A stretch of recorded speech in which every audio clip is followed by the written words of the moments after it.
Adam Tudor. I'm honored to be here as well. I am the executive director for San Antonio Soundgarden. We are a 501c3 here in San Antonio that is building an educational pipeline for the music industry. So our advocacy begins at a younger age, making sure our young people have the tools necessary to succeed by the time they get to college and industry professionals. They know how to create with a sense of excellence. They know how to produce their music with excellence. And then the business component of it, and actually turn their passions into full-time careers. So that's what we're here to do. But I follow the prompt. You're great. Fantastic. Suhail Arastu with Musical Bridges Around the World. We are a performing arts company charged with the mission to unite, educate, and inspire through culturally diverse performing and visual arts programming. Who am I? My background is actually in classics and neurobiology, but I've always loved music and had a void in my soul. Now I surround myself with artists and with the industry and make a living out of it. So I'm glad to be here today. Good morning, everyone. I'm Ann Schelling with the Children's Chorus of San Antonio, another nonprofit working with kids of all ages in San Antonio.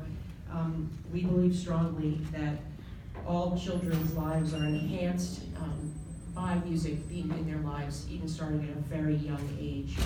Whether they grow up to become neurobiologists or doctors or lawyers, everyone benefits from having music as a part of their life and helping them become better students, better business people, and better citizens for San Antonio. So we advocate strongly for the arts in many respects. How's everybody doing? My name is Jay Dash. I'm a multi-platinum singer-songwriter, music producer, but I'm also kind of I benefited a lot from music education and music advocacy, which is why I'm such an advocate now. I have a quick question, if you guys don't mind. How many people here are musicians? Okay, hands down. How many people do something else? That's awesome. And the point of that is that music education actually, it unlocks certain things in your mind. What a lot of people don't know is I have a degree in computer engineering, and it's something that I actually use, right? I enjoy technology a lot, and I think that a lot of those things go hand in hand, but kids that are exposed to music, they have better test scores. They have, there are things that are unlocked in your mind by learning music, and it just goes to show that nobody is one-dimensional. I think pretty much everybody in this room raised their hands, have both questions, and that it's something that's really eye-opening, something I hope that we explore a little bit later. Absolutely. So I think that leads right into my next question, and maybe Suhail, you can take this first thing, is why we do what we do. You just talked about your background, but you're now leading this work, this organization. What is it about that and your passion for that led you to where you are now? Your degree, maybe. Life is a journey, right? I want to say that my family comes from the old world, India. Here we're close to Mexico, it's also the old world. Classical traditions have their roots in Europe, and there's something just very fundamental. In the old world, there's not a conversation about the value of art. It exists. In the New World, this is a very young country, it's 250 plus years old. When I work in justifying support, because we believe great art should be accessible to all, so we make our public programming free. In order to do that, you have to have sponsors, supporters, foundations, partners, etc. So when you talk sometimes to civic leaders or to corporate business leaders, you have to explain what we call ROI, the return on investment. Why? Well, this can sometimes be a nebulous thing with art and music, but we know as musicians, who many of you in the room are, the value of it. It's intrinsic. But how do you translate that? Well, it is an economic driver. It is an occupation. It is something that should be the value, not value added. It's not just discretionary. It's not just entertainment. It's not just something that you do because it's fun. Whether art is architecture or cuisine or fashion or theater or cinema, sculpture, music, performing arts, it is part of who we are. It's how we communicate our human legacy beyond words. And therefore, it is important, and that's what has drawn me to this industry, to share that intrinsic, very valuable thing, and to make sure that people, especially leaders in our community that don't work in this space of industry, have that understanding and can share that with their constituents and support it in that way. Yeah, Adam, go ahead.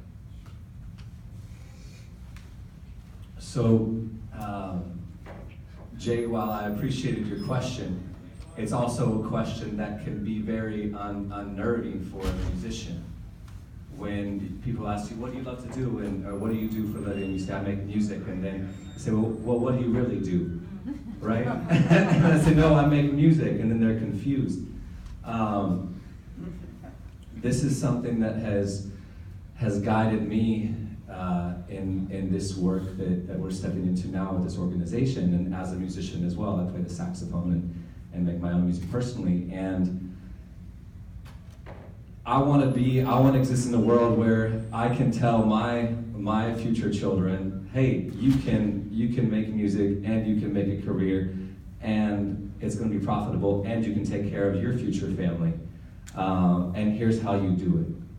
And so that really inspired me. I never thought I always told myself, I'm not gonna earn money from music because that'll take the joy out of it. And for a moment it did, because I didn't know how to do it. And I still don't completely know how to do it now, so I'm learning alongside everybody else, right? And it's a beautiful process. But the mission of this organization came from kind of that feeling of like, I don't want there to be starving artists. I don't want that to be a word anymore that exists. The fact that that's like a common phrase, or that we perpetuate that. Like that's very, so it's like, I don't get angry, but it's something that really like is unnerving for me. And so stepping into this organization, we originally designed it for music professionals and people your age and people in the industry. We realized we were missing out on a whole population of individuals who really are hungry right now, and they need to feel inspired. If we can catch those students at that age and say, no, what you're doing is valuable. We believe in it. Here are the tools to do that. It's not just lip service. We're not just patting you on the head and say, here's our emotional support for you. We're giving you that, and we're giving you the tools to make that happen. And so I believe in that deeply, because I wish I had that. You know, we all remember like someone that came in to visit us when we were in elementary school or high school, and how that maybe shifted our entire perspective when someone says, hey, I believe in you. Hey, you can do this. Hey, what you're doing has value, and here's the value that it has. So that's why I'm in this business. That's why this organization's important to me and what we're doing. And so this is, and you all are here, and so you know that, and hopefully we can share work to other individuals and young people out there in San Antonio and across the board. Okay, and this one's for you. We come from somewhat similar. So before I worked with PAS, I ran a youth orchestra for 14 years. And nowhere in the job description did it say, you must inspire and advocate for music education with all your parents, everything else. It's just what we have to do, right? Can you talk a little bit about stepping and leading this organization, which has students and parents and teachers and civic leaders, and that role?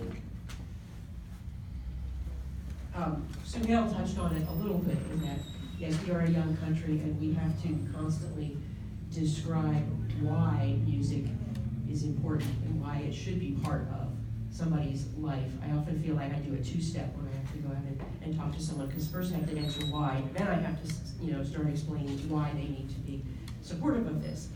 I grew up in rural New Jersey, where there wasn't a lot of access to the arts other than what I had in my home or what I got in elementary school. So organizations like ours, like the youth orchestra, those things didn't exist. And so many people they take that for granted in this town, but there is also a great divide, and that there are many people who don't have access, not even to music in their own schools and music in their lives. So for us, step one is to make sure that there is access for everyone, that this is an inclusive opportunity, that everyone has the ability to go after that. But no one told me I was going to be an advocate. No one told me I was also going to be a software engineer, a marketer, a creative writer, and a financier at the same time. It is the first step is to always to convince people, and it's very true. We have to convince people. Once the parents, for us, once they see their child succeeding, once they see their child want to come back, want to do more, once they see, it's like a light bulb goes off, and then they in turn become advocates. So the challenge is to get out there, and for so many people who don't have access, who don't have the opportunity to see the difference that the arts can make, step one is to get out there and to ensure everyone has that opportunity to see it. Once they see it, once they bear witness to the transformation in their kids, they in turn become great advocates. But I often feel like I'm doing a two-step. Did I answer your question? It did, yeah. And I think the other thing is that, you know, every time I ask this, and Claire wasn't gonna go here, but, you know, I always do, and that is, you know, I always ask people, you know, how many people believe they are an arts advocate? How about there? Who thinks they're an arts advocate?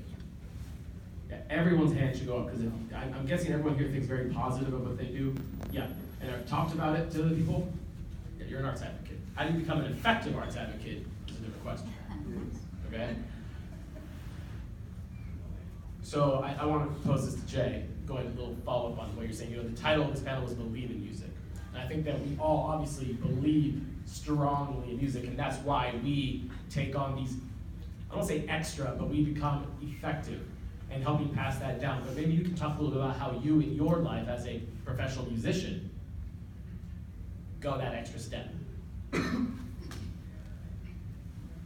Absolutely. So, starting out, I had absolutely no idea what I was doing, and I think that's kind of how most people start out. You really have a deep passion for something that you have to chase. I started out, there's actually a guy sitting in the back, his name is Jamero Jackson. We both came from Florida, and we fortunate enough to link up today, but we met in middle school. And so I started out in a high school band and just was like, I really like it. Have you ever had that moment when you were like, you discovered what your real name was? Like when you heard something, when you felt something, when you played something for the first time, and you were like, that's it. Whatever that is, you're like, there's that too.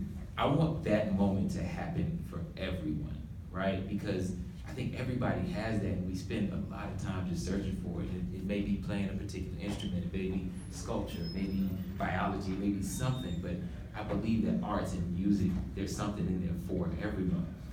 Every year, and coming up here next month, I go and speak at the Capitol building to advocate for music education, and how music should be a part of a well-rounded education. Just like, you know, you learn in another language, just like you learn in English, history, you should be learning music. It should be part of that well-rounded education. And it's something that the government backs already. So there's a few things I do. I actually host different events as well for musicians, and trying to bring things here to Texas. I actually just moved to Austin in November, Florida. So I'm a brand new Texan, still trying to figure things out. Thank you, I appreciate it. No, that's great. Welcome. I should have welcomed you to Texas. I'm not from Texas, but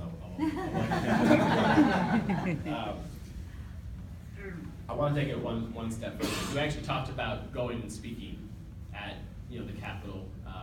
You spoke to leaders. I would assume you have talked about it, Adam, yourself. We've all had to go out and advocate for what we believe in, and I would definitely recommend when you guys see us afterwards is talk to us a little bit about that aspect, because I think what you're seeing is this idea that, we are one of only very few type of businesses where we have to actively promote and give back